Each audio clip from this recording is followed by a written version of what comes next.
I'm Leanne Tran, psychologist who's worked with families whose kids don't fit the mould for almost 20 years. I've worked with children for decades, but I know parents are the real change makers when it comes to their kids.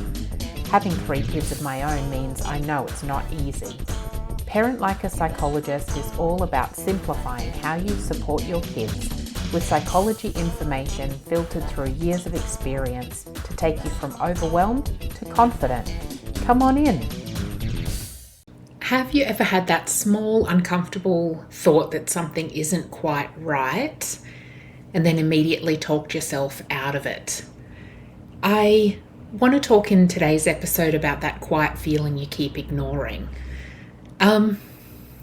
This is brought about because this morning I did an interview with off of the Discastia podcast, talking about how we respond as how parents respond if their child has a learning disorder or something like that. And we talked about how sometimes parents have this intuition that things aren't quite right, and for whatever reason, people tell them it's not a big deal or don't worry about it, and they do it in a way that's meant to be reassuring, but it ends up meaning that we just don't listen to what we already feel is true. I wanted to talk a little bit about that today, this idea that lots of you know deep down if something isn't quite right. I'm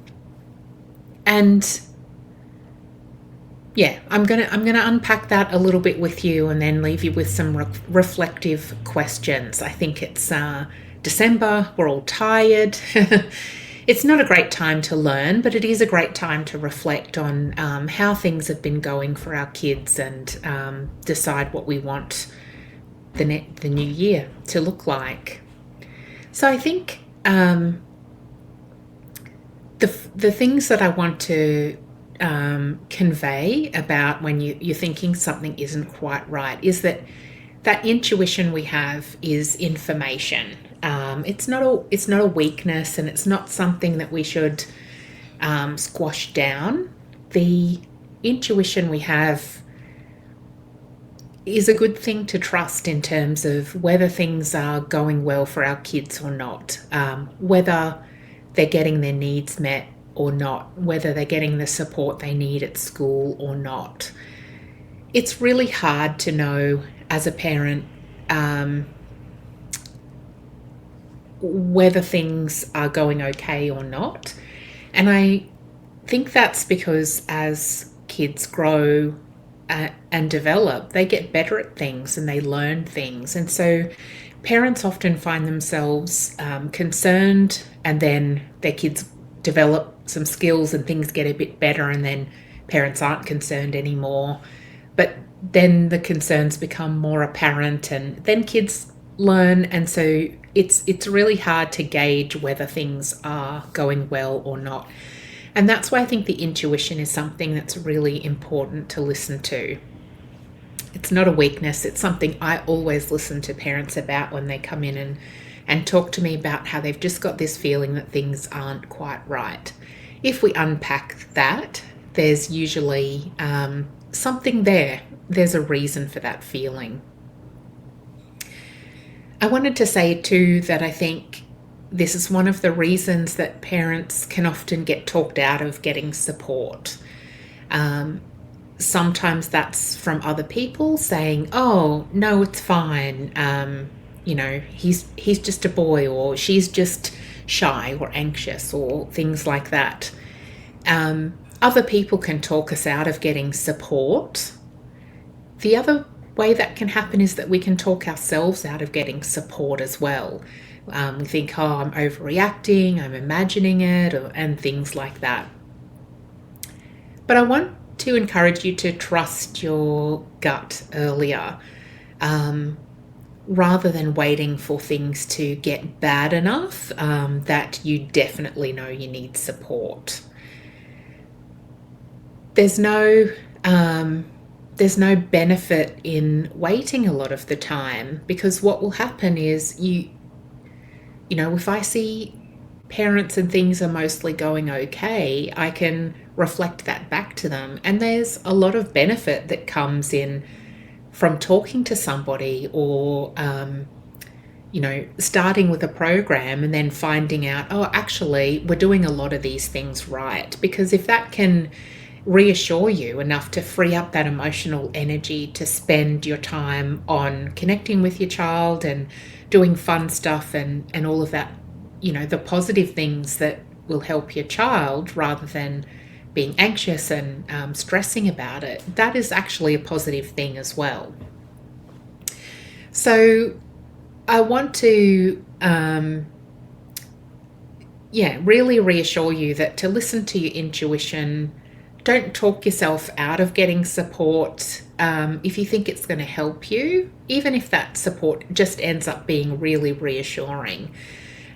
You are then in a position to be able to help prepare your kids for the next phase, or prevent any challenges from coming, rather than waiting until it's too late. I would say too, probably one of the key messages from this is that if you're wondering whether you need help, that's usually your answer. If you're wondering if you need help, it's probably the right time to start asking for help.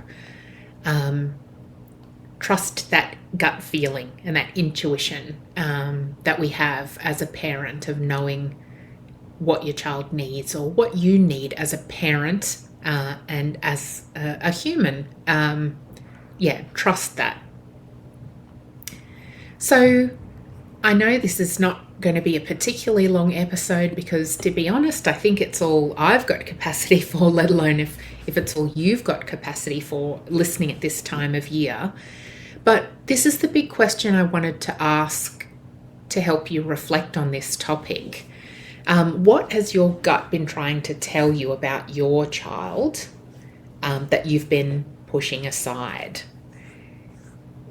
When things are going tough for our kids, there's always an underlying reason. So what has your gut been telling you about your child and the reason that they're struggling? Then I would ask, what has your gut been trying to tell you about yourself that you've been pushing aside?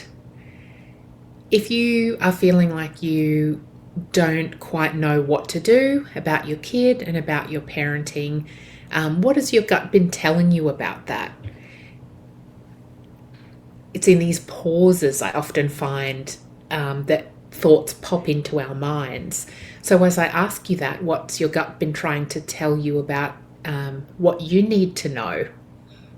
What pops into your mind? As you think about what your gut's been trying to tell you about what you need to do differently, what pops into your mind? And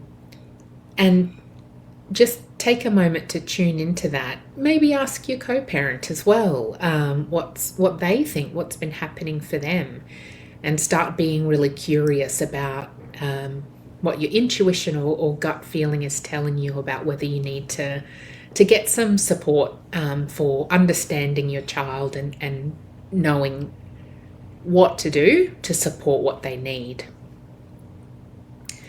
I think the big shift for me is thinking about that listening to your intuition's not overreacting.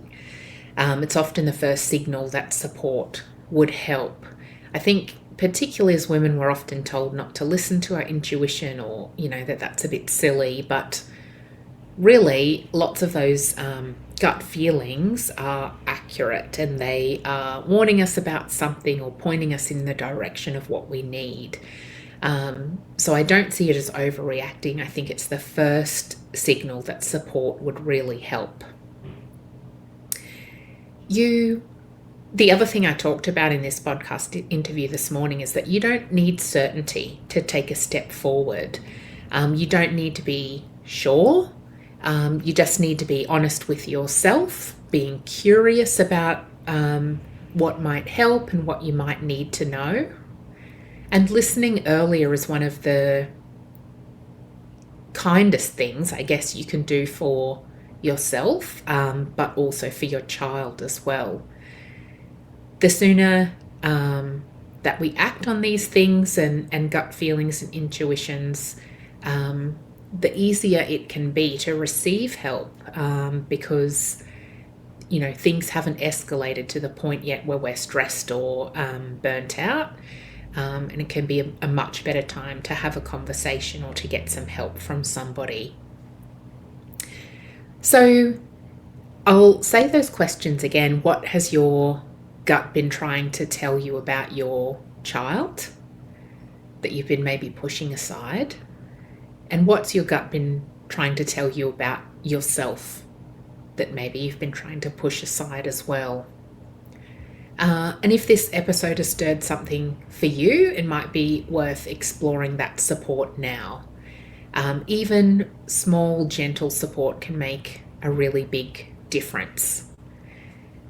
I'm hoping that you have some downtime throughout the summer holidays to be able to think through some of these things, and perhaps as the busyness quietens down, you can listen to that intuition and it might feel a little bit louder, and be giving you some really good guidance about where to go.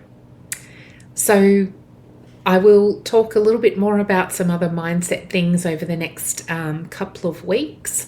And then definitely in the new year, we'll all be ready for a lot more,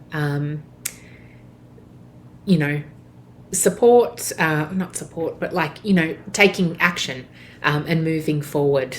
And I'm here when you need it. So thank you so much for listening, and I will connect with you again soon.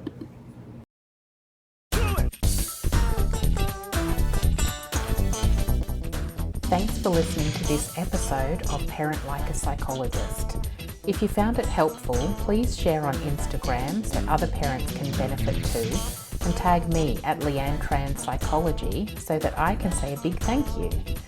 Head over to leannetran.com.au to join the village for bite-sized psychology tips straight to your inbox.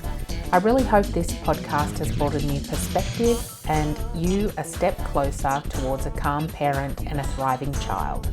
Have a delightful day.